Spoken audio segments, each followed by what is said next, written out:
तुमचं नाव काय सांगा ते? संपतराव सुभाष मोठे. बर, तुम्ही जी ही पत्रकार परिषद घेतली ती कुठल्या विषयासंदर्भात घेतली? प्रतीक्षा यशवंत बोरकर तिने आत्महत्या केलेली आहे. हा, मग तिनं कधी आत्महत्या केली? रविवारी, गेल्या रविवारी 2 नोव्हेंबर 2025. म्हणजे आज 8 दिवस झाले, आज रविवार आहे. बर बर, पोलिसांच्याकडून तुम्हाला काय सहकार्य मिळालं काय? पोलिसांच्याकडून आम्हाला काही सहकार्य नाही.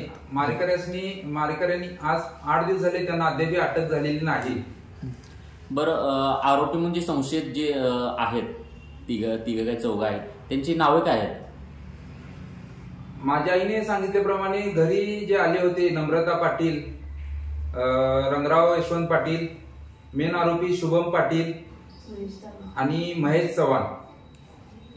बरं, पोलीस स्टेशनला जेव्हा हे तुमचं प्रकरण गेलं, पोलीस स्टेशनला तिकडची पण काही मंडळी आले असतील, असं ऐकण्यात आलं की काही जण मध्यस्थी करण्याचा प्रयत्न केला, त्या संदर्भात काय सांगाल?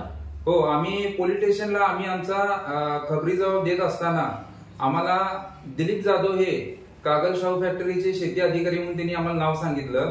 ते मध्यस्थीला आमच्याकडे आले होते की तुम्ही खबरी जबाब वगैरे काही देऊ नका, आपण काय असेल ते ह्या गोष्टीवर आपण बसून विषय मिटवूया, असे ते आम्हाला पोलीस स्टेशनमध्ये येऊन सारखं वारंवार आम्हाला विनवण्या करत होते. दिलीप जाधवांची आणि तुमची ओळख आधीपासून आहे का की आत्ताच आले ते फक्त? नाही, दिलीप जाधव हे डायरेक्ट पोलीस स्टेशनमध्येच आले. तिथं ते आमचे एक मित्र आहेत, त्यांच्या थ्रू आले होते त्यांच्या सोबत की तुम्ही हे प्रकरण वाढवू नका, तुम्हाला त्रास होणार ह्या प्रकरणाचा, म्हणून ते म्हणत होते आम्हाला. म्हणजे तुम्हाला त्यांनी हे प्रकरण माघार घ्या, कंप्लेंट देऊ नका, FIR देऊ नका म्हणून ते तुम्हाला विनवण्या करण्यासाठी आले होते. त्याच्यानंतर त्याच्यानंतर तुम्ही FIR वगैरे दाखल केला. आता पोलिसांनी जे जाधव म्हणून आहेत त्यांना काय कॉल वगैरे करून त्यांनी बोलवलं आहे का? आम्ही झालेली घटना ही सगळी पोलिसांना सांगितली. पोलिसांना आम्ही त्यांच्या नावासहित आम्ही तिथं तक्रार नोंद केली. दिलीप जाधवनी आम्हाला त्या दिवशी खबरी जबाब देऊ नका म्हणून आम्ही वारंवार त्यांना सांगितल्यानंतर दिलीप जाधवांच्या ह्याच्यात पण आम्ही त्यांच्या विरोधात कंप्लेंट केलेली आहे, पण अद्याप पोलिसांनी त्यांना कुठल्या बाबतीत सूचना वगैरे काही दिलेली नाहीये.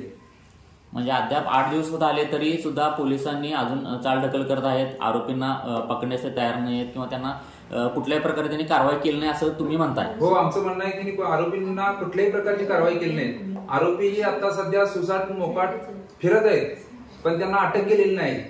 बरं, पुढे तुमचा काय स्टँड असेल या प्रतीक्षा बोरकरच्या आत्महत्या प्रकरणासंदर्भात आरोपींसाठी?